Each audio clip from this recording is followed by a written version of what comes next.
I discovered my husband bought a house for his second mistress. He thinks I'm clueless, but I've already packed his bags with evidence of his employee theft. Now his new home? A prison cell. His mistress? Too bad his mistress is the district attorney's wife.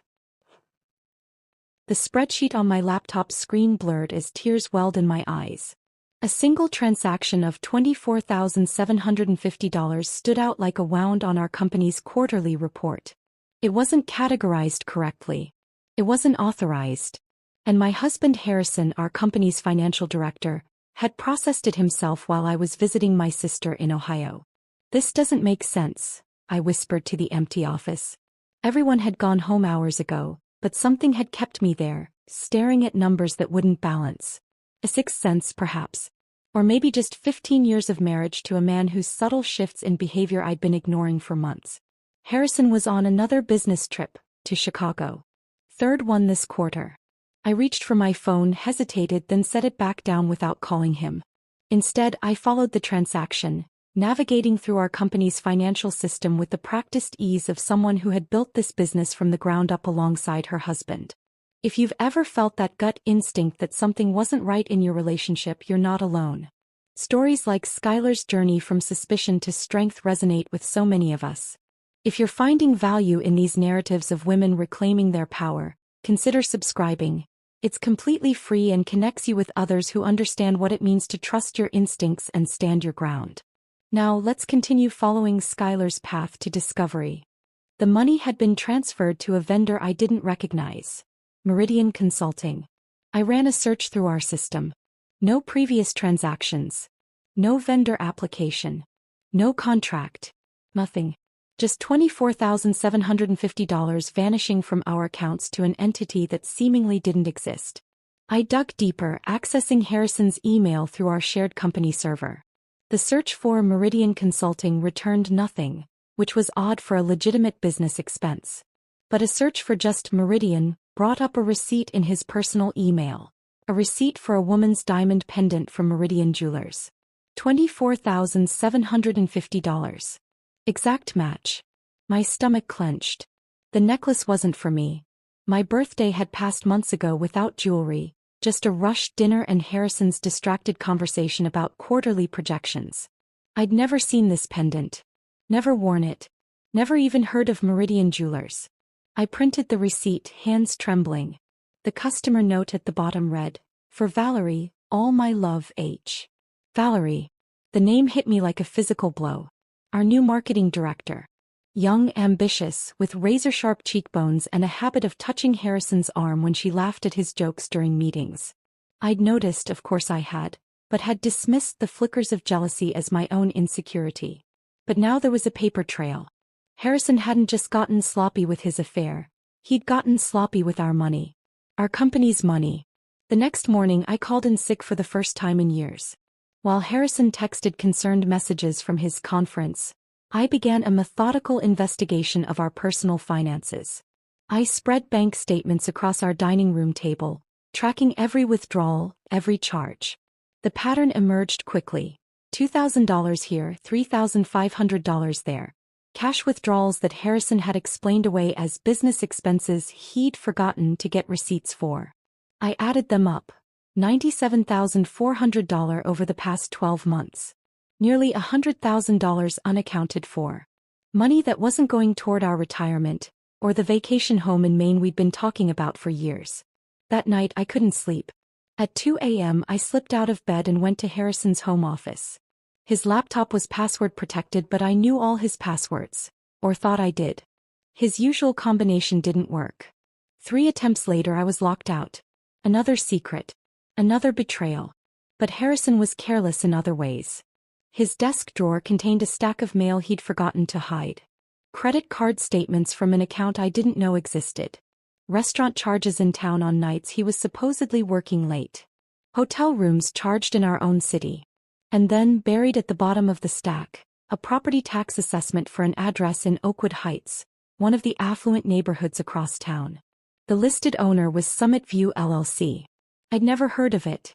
I spent the next day at the county records office, where a sympathetic clerk helped me trace Summit View LC back to its formation 6 months earlier.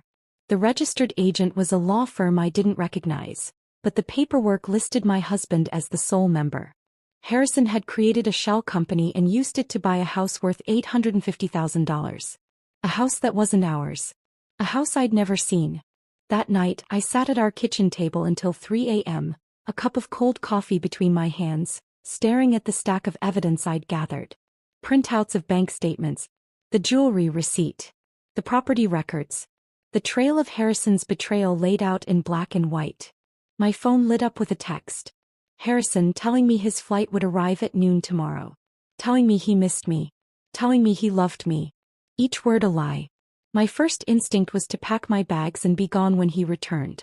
My second was to confront him immediately, to call him at his hotel and scream until my voice gave out. I did neither. Instead, I made a decision that changed everything. I would not react emotionally. I would not give him the satisfaction of seeing me break. I would not give him any warning at all. Two can play this game, I whispered to the empty kitchen. And I've always been better with numbers than you, Harrison. I gathered the documents, created a folder on my laptop named Tax Planning 2025, something Harrison would never open, and began to make copies of everything. If Harrison was stealing from our company to fund his affair with Valerie, there would be more evidence. And I would find it all. The tears had dried on my cheeks. In their place was something colder, something harder. Harrison thought he was so clever building his separate life with our money. He thought I was oblivious, too trusting, too busy with our business to notice his betrayal. He had no idea what was coming. I placed everything back exactly as I'd found it and went upstairs to our bedroom. I changed into my nightgown, slipped between the sheets of our marriage bed and stared at the ceiling, making mental notes of what to look for next. Bank transfers. Company credit cards. Expense reports. By the time Harrison's key turned in the lock tomorrow, I would know everything. But he would know nothing of what I had discovered. Not yet. Not until I was ready to pack his bags, with all the evidence he would need for his new home. A prison cell. The morning after my discovery, I watched Harrison pack for what he claimed was a meeting with clients across town. He kissed my forehead absent-mindedly, his cologne too strong, his smile not quite reaching his eyes. "Don't wait up," he said, straightening his tie, the blue one I'd given him for our anniversary. "Might grab drinks with the team after." I smiled, the expression feeling foreign on my face. "Have a good day, honey." 20 minutes after he left, I followed in my old Honda. The practical car Harrison always complained made us look less successful than we were. I parked 3 blocks from our office building and waited. At 11:45, Harrison emerged, checking his watch before hurrying down the street, not toward any client's office but toward Riverside Park. I trailed him at a safe distance, my heart hammering against my ribs. Harrison took a bench overlooking the water, checking his phone repeatedly. At precisely noon, Valerie appeared, her red dress bright against the green backdrop of the park. She sat beside him, closer than colleagues would, their shoulders touching. When Harrison brushed a strand of hair from her face, his fingers lingering on her cheek, the last shred of doubt evaporated. I raised my phone and took pictures. Not for emotional torture, for evidence. Each touch, each intimate gesture documented with the clinical precision of someone building a case. Their lunch lasted 52 minutes. They kissed twice. Harrison's hand rested on her knee under the table. I captured it all, feeling strangely detached, as if watching strangers in a film. 3 days later, Harrison announced he'd be working late. Budget projections that couldn't wait. I nodded sympathetically while my stomach churned with acid. After he left, I opened the location-sharing app we'd installed years ago for safety during business trips. Harrison had never disabled it, another testament to his arrogance, his certainty that I would never check. The blue dot of his phone moved steadily across town, stopping at an apartment complex in Westfield, far from our office. I didn't need to follow him this time. The address matched the one listed on Valerie's employee paperwork. That night, I began creating a systematic record of everything. I purchased a new laptop that Harrison didn't know about, using cash withdrawn over several days to avoid triggering notifications on our joint account. I set up an encrypted email address. I started a digital folder with subfolders labeled meticulously: financial discrepancies, property records, evidence of affair, timeline of events. In our company's accounting system, I discovered Harrison had created 5 different fake vendor accounts over the past 18 months. Small consulting firms with legitimate-sounding names that had collectively received over $300,000 from our business. Money transferred to shell companies that ultimately fed into the Summit View LLC that had purchased the mystery house and likely funded his affair with Valerie. I recorded everything without altering a single document, careful not to tip him off. I backed up files on encrypted drives hidden in a box of old tax returns, the one place I knew Harrison would never look. "You're quiet lately," Harrison remarked one evening as we sat through another silent dinner. "Everything okay at work?" I'd prepared for this. "Just tired. The Anderson account is taking more time than I expected." He nodded, relieved at not having to feign interest further. "Don't push yourself too hard." The irony might have made me laugh if the pain weren't so fresh. The next day I called Janet, my college roommate who now practiced family law in a neighboring county. We met at a coffee shop 30 miles from my home, where no one would recognize us. "This is thorough," she said, eyes widening as I showed her redacted copies of what I'd found. "Skylar, this isn't just grounds for divorce. This is embezzlement." "I know," I said quietly. "You need to protect yourself legally. If these funds were misappropriated from your company, you could be implicated." "What do I need?" Janet outlined everything. Bank statements, tax returns, business valuations, personal property inventories. I needed to secure copies of everything before Harrison realized I knew. She recommended a forensic accountant who specialized in high-conflict divorces involving businesses. "Don't confront him yet," she warned. "Men like Harrison, when cornered, can become destructive. You need to be fully prepared before making any moves." I followed her advice, meeting discreetly with the accountant who confirmed what I already suspected. Harrison had been systematically stealing from our company for years, not months. The financial damage was worse than I had initially calculated. The hardest part wasn't gathering evidence, it was maintaining normalcy. Smiling over morning coffee with the man who was destroying everything we'd built together. Discussing business strategies in meetings where Valerie would contribute ideas, her voice confident, her eyes occasionally meeting Harrison's with secret understanding. I endured dinners where Harrison checked his phone under the table, thinking I didn't notice. I pretended not to hear him take calls on our back porch, his voice dropping to a whisper. I feigned sleep when he slipped into bed at midnight, smelling of unfamiliar perfume poorly masked by the mouthwash he'd begun using religiously. Each moment of pretense felt like swallowing broken glass. Each fake smile stretched my patience thinner. But I persisted, building my case methodically, adding to my evidence folders daily. When the moment came to act, I would be prepared.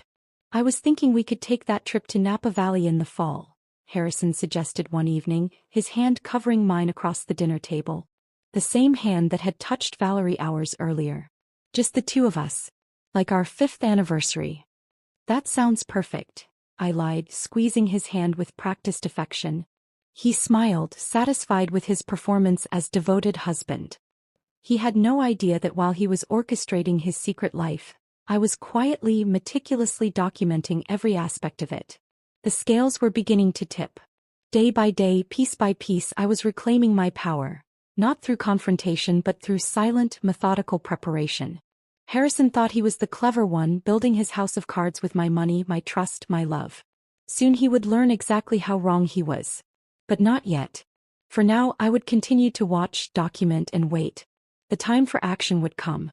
2 weeks into my silent investigation, I was organizing receipts in Harrison's home office when his phone rang. He'd left it on his desk while showering, an unusual carelessness that made me wonder if he was growing overconfident or simply exhausted from juggling his double life. The caller ID showed only MB. Not Valerie. Someone new. When Harrison emerged from the bathroom, hair still damp, he grabbed the phone and stepped onto the back porch, closing the door behind him. Through the kitchen window, I watched his body language. The way he turned away from the house, his shoulders hunched as if physically protecting the conversation from being overheard. I slipped closer to the window, pretending to water the basil plant on the sill. "Can't make it tonight," I heard him say, his voice low. "No, baby, I promise I'll be there tomorrow. I know I said that last time. I miss you too, baby." Not a term he'd ever used with me. Not a term he'd use with a business associate.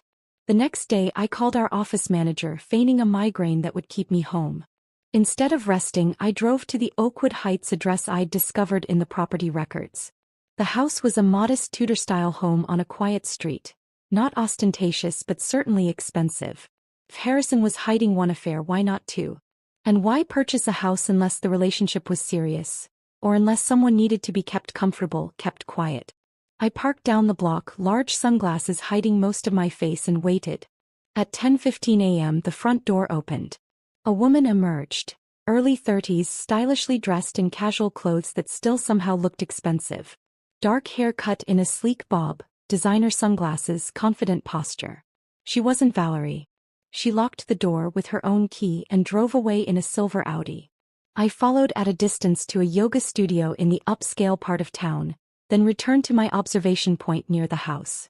4 hours later, Harrison's BMW pulled into the driveway. He entered with his own key, carrying grocery bags. Domestic. Comfortable. He was making himself at home in his secret residence. He stayed for exactly 52 minutes before emerging, straightening his tie, checking his watch, resuming his role as busy executive. I sank lower in my seat as he drove past, unaware of my presence. The woman returned 2 hours later. Around 7 p.m., another car pulled into the driveway, a black SUV with government plates. I frowned, raising my camera with the telephoto lens I'd purchased specifically for this purpose. The driver's door opened and a tall man in a tailored suit stepped out. He looked familiar, distinguished gray at his temples, confident stride. He didn't knock before entering. Another key holder. It took me several seconds to place him. Richard Barnes. Our county's district attorney. The man whose campaign ads promised to clean up corruption and hold the powerful accountable. I nearly dropped my camera. The pieces clicked together with nauseating clarity. Harrison wasn't just having an affair with this woman. He had bought a house for the wife of the district attorney. I drove home in a daze, barely registering the familiar streets of our neighborhood. Harrison was already there, jacket off, sleeves rolled up, pouring himself a whiskey in our kitchen like a man without secrets. "You feeling better?" he asked, noticing me. "You look pale." "Just tired," I managed, the understatement of my life. That night, after Harrison fell asleep, I sat in our guest bathroom with my laptop balanced on my knees, researching Richard Barnes and his family. News articles, social media posts, charity gala photographs. I scoured them all. Madison Barnes. That's who she was. 15 years younger than her husband, a former model who now chaired fundraising committees and cut ribbons at gallery openings. Their marriage had been featured in the society pages of our local paper 3 years ago. The district attorney and the beautiful philanthropist, a power couple in our community. And Harrison had bought her a house. My husband was sleeping with the district attorney's wife. The recklessness of it stunned me. Harrison had always been calculated, careful. It's what made him an effective financial director. But this affair wasn't just personally destructive. It was professionally suicidal. If Barnes discovered the relationship, he'd have both motive and means to destroy Harrison completely. Unless I used this information first. I created a new subfolder in my evidence files, Barnes Connection. I added the photographs I'd taken, property records linking Harrison to the Tudor house, surveillance notes documenting his visits. My laptop screen illuminated my face in the dark bathroom as a plan began to crystallize. Harrison had stolen company funds, our funds, to finance his affairs. He'd committed financial crimes that fell directly under the district attorney's jurisdiction. And he'd compounded his stupidity by entangling himself with that very same prosecutor's wife. I couldn't have designed a more perfect self-destruction if I'd tried. The next morning I called Janet again. "I need to understand exactly how to report financial crimes," I said when we met at our usual out-of-town cafe. "Specifically to the district attorney's office." She raised an eyebrow. "That's a nuclear option, Skylar. Once you involve prosecutors, you can't control the outcome." "I'm aware," I said, stirring my untouched coffee. "But what if I told you the district attorney might have a personal interest in this case?" I explained what I'd discovered, watching her expression shift from professional concern to astonishment. "Harrison did what?" she finally managed. "With the DA's wife?" "Yes. That's..." She struggled for words. That's either the dumbest thing I've ever heard or some kind of death wish. It's leverage, I said quietly. For me. Janet leaned forward. Be careful, Skylar. This kind of situation, it's volatile. Barnes finding out his wife is cheating with a man who's also embezzling funds. There's no telling how he'll react. I don't plan to be reckless, I assured her. Just thorough. As I drove home, pieces of my plan locked into place. I wouldn't just expose Harrison's affair with Madison Barnes. I would present Richard Barnes with irrefutable evidence of Harrison's financial crimes. The personal betrayal would ensure the prosecutor's enthusiasm. The financial evidence would give him professional justification. Harrison had built himself a house of cards, and I now held the perfect breeze to collapse it all. The weight of what I discovered left me both exhausted and eerily energized. I gave myself exactly 1 week to finalize preparations before executing my plan. No more silent suffering, no more pretending. First, I needed to consolidate the financial evidence. I contacted the forensic accountant Janet had recommended, Elaine Winters, sharing access to copies of our company records through a secure server. This is meticulously documented, Elaine said during our confidential meeting at her office. Most spouses in your situation have suspicions but incomplete records. You've essentially done half my job already. I've had practice with financial documentation, I replied. It's been my job for 15 years. Elaine's analysis confirmed what I'd pieced together. Harrison had diverted $427,893 from our company over 18 months, using a sophisticated network of fake vendors and consulting fees. She prepared a comprehensive report detailing every transaction, every shell company, complete with visualizations that even a non-financial person could understand instantly. This report would stand up in any court, she assured me, sliding the bound document across her desk. Criminal or civil. I paid her fee in cash from my personal emergency account, one Harrison didn't know existed. The receipt went into my evidence folder, another link in the chain I was forging around my husband's future. The next day brought an unexpected opportunity. Over breakfast, Harrison mentioned he had meetings downtown all day, followed by dinner with a potential investor. Don't wait up, he said, kissing my cheek. These venture capital guys like to talk late. Good luck, I said, my smile practiced and hollow. Instead of going to our office, I parked near Harrison's usual downtown restaurant. Sure enough, at 1 p.m. his BMW pulled into the lot. But he wasn't alone. Valerie sat in the passenger seat, her hand resting on his thigh as they laughed about something. I documented their lunch with my telephoto lens. The intimate touches, the way he leaned across the table to whisper something that made her blush. They left separately, Harrison checking his surroundings before kissing her quickly in the parking lot. Rather than returning to the office, Harrison drove directly to the Tudor house in Oakwood Heights.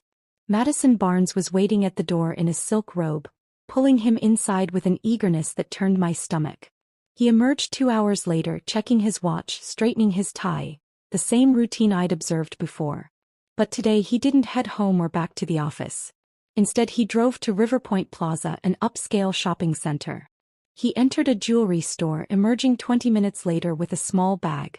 At 7 p.m., Harrison met Valerie again at Montello's, the expensive Italian restaurant where we'd celebrated our 10th anniversary. I watched through the window as he presented her with a small jewelry box. She opened it, her face lighting up as she displayed a bracelet that caught the restaurant lights. The same evening. 2 women. Neither of them his wife. I now had documented evidence that Harrison was juggling both affairs simultaneously, a fact that would be relevant not just to me, but potentially to both Valerie and Madison when everything fell apart. The next morning I made 2 crucial phone calls. First, to our company's corporate attorney, requesting an emergency board meeting for the following Monday. It's regarding financial irregularities that cannot wait, I explained, using the professional tone I'd perfected during 15 years of business negotiations. Second, a call to the district attorney's office, requesting a confidential meeting with Richard Barnes regarding a potential financial crimes case. I did not give my name, only indicated it involved substantial corporate theft. The receptionist scheduled me for Tuesday morning. With those appointments secured, I turned to the most personal aspect of my plan. Harrison would be attending an industry conference this weekend, his last business trip before his world collapsed. Once he left, I would pack his belongings. Not in anger, not in haste, but with the same methodical precision I'd applied to documenting his betrayal. Friday morning, I kissed Harrison goodbye, watching his car disappear down our driveway for what would be the last time he'd leave as my husband. I waited 30 minutes to ensure he wouldn't return for anything forgotten, then went to our bedroom closet. I pulled out the expensive luggage set we'd bought for our trip to Europe 3 years ago. I laid the largest suitcase open on our bed. The bed where Harrison had slept beside me while living a double life. There was something profoundly cathartic about folding Harrison's tailored shirts, his expensive slacks, arranging them neatly in the luggage he'd soon need. I worked methodically through his dresser drawers, his side of the closet, his bathroom cabinet. 15 years of marriage reduced to 4 suitcases and 3 boxes. In the inside pocket of the main suitcase, I placed a USB drive containing copies of all my evidence. Financial records, photographs, the forensic accountant's report. Beside it, I added printed copies of the most damning financial documents, each one highlighting a different aspect of his theft.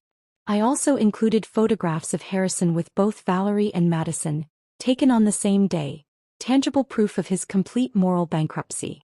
Finally, I added a single sheet of paper with the date and time of his scheduled arraignment, a detail he wouldn't understand until it was too late.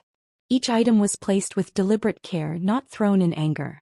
This wasn't an emotional outburst, it was the execution of justice, prepared with the same attention to detail Harrison had once praised me for in business.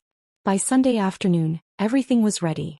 Harrison's belongings waited by the front door, his life packed and prepared for its dramatic transformation. My documentation was organized for the board meeting and the district attorney. Digital copies were secured in multiple locations. I'd withdrawn my personal funds from our joint accounts and deposited them in a new account at a different bank. I poured myself a glass of the expensive Cabernet Harrison had been saving for a special occasion. Sitting on our sofa, I rehearsed what I would say when he returned tomorrow evening, expecting to find his dutiful, oblivious wife.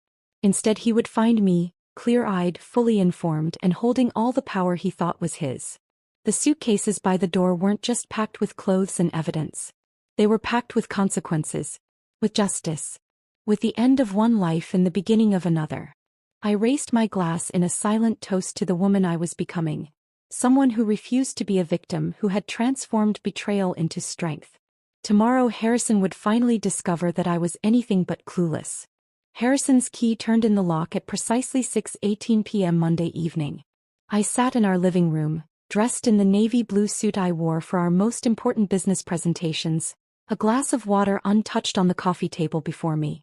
His luggage stood by the door like sentinels. "Skylar," he called, his voice echoing through the foyer. "Why are my—" He stopped short when he saw me, his gaze darting between my face and his packed belongings. "Welcome home," I said, my voice steadier than I'd imagined it would be. "Your things are ready." "What is this?" His briefcase slipped from his fingers, hitting the hardwood with a thud. "Are you leaving me?" A small, bitter laugh escaped me. "No, Harrison. You're leaving. Now." I stood, straightening the jacket I'd chosen so carefully for this moment, and handed him a manila folder containing copies of the evidence.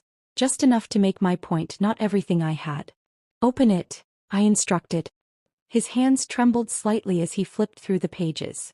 I watched the blood drain from his face as he saw the photographs of himself with both Valerie and Madison, followed by printouts of the unauthorized transfers, the fake vendor accounts, the property records for the Tudor house. "How did you—" he started. "I've known for months," I interrupted. "About Valerie. About Madison Barnes. About the money you've stolen from our company.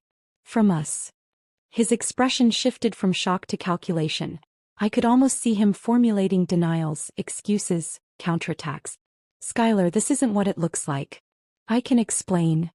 "Save it for your lawyer," I cut in. "You'll need a good one. The board knows. They're meeting tomorrow." Fear flickered across his face. "The board? What did you tell them?" "Everything about the finances. Your personal life is your business, but the money you stole from our company is theirs." Harrison stepped toward me, his voice dropping to the persuasive tone he used to close difficult deals. "We can fix this, Skylar. Together. Like we've always done. There is no we anymore." I gestured to his luggage. Those contain everything you own in this house. The last page in that folder is particularly important. You should check it. His hand shaking visibly now, Harrison turned to the final page. The one with the date and time of a meeting I'd scheduled with the district attorney's office. You wouldn't, he whispered, real fear replacing the manipulative charm. I already have. The doorbell rang, its cheerful chime incongruous with the moment. Harrison's head snapped toward the sound. That's your ride, I said. I called you a car service. I didn't think you should drive in your emotional state. He stared at me as if seeing me for the first time.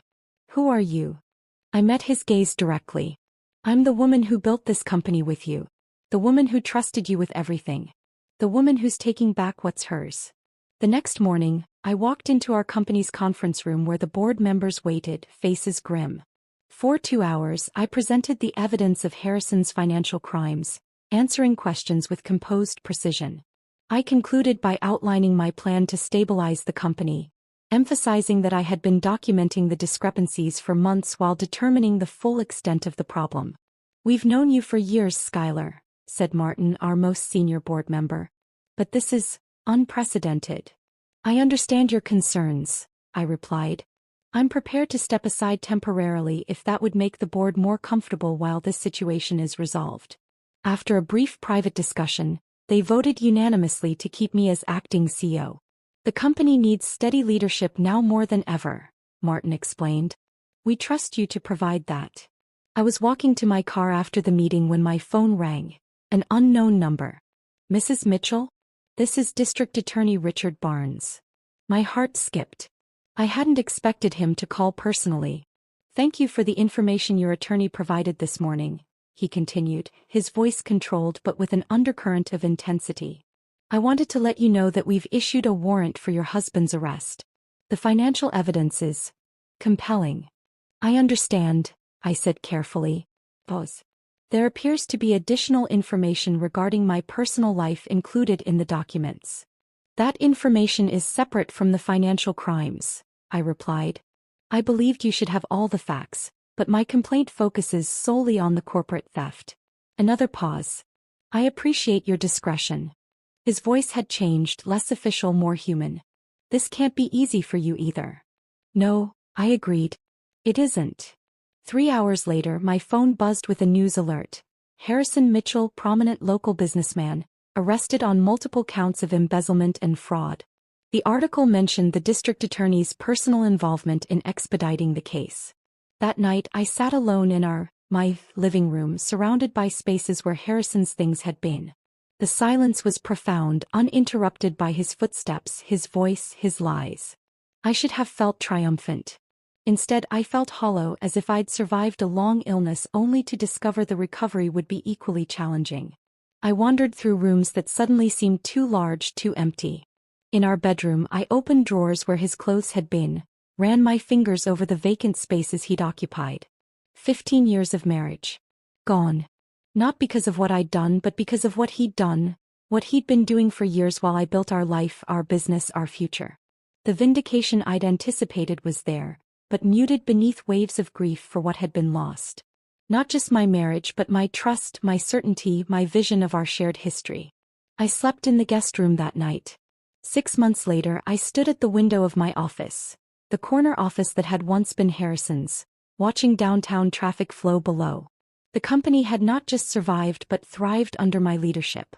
We'd weathered the initial publicity storm, been transparent with clients, and emerged stronger with several new contracts secured. Harrison awaited trial, bail denied due to flight risk.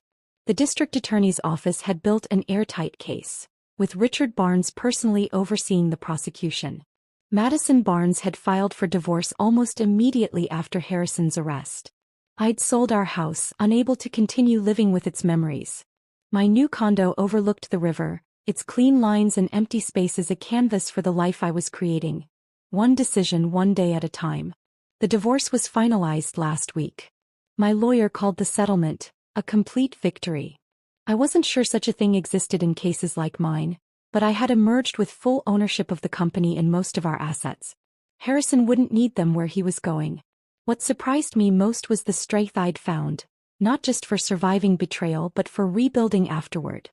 I discovered resources within myself I hadn't known existed. The woman who had methodically tracked her husband's betrayal, who had packed his bags with evidence, who had reclaimed her business and her dignity, she was someone I was still getting to know. As I turned back to my desk, my assistant buzzed. "Your 3 o'clock is here, Ms. Mitchell." I smiled at the sound of my name, at the choices it now represented. "Send them in," I said. "I'm ready." Skylar's story reminds us that our greatest strength often emerges from our darkest moments. If her journey of resilience and reclamation resonated with you, I'd love for you to join our community of supporters. Hit subscribe to receive more powerful stories of transformation and justice served. Share your thoughts in the comments below. Have you ever had to rebuild after betrayal? What gave you the strength to move forward? Your story matters too, and this community is here to listen. Thank you for being here today, and I'll see you in the next empowering chapter.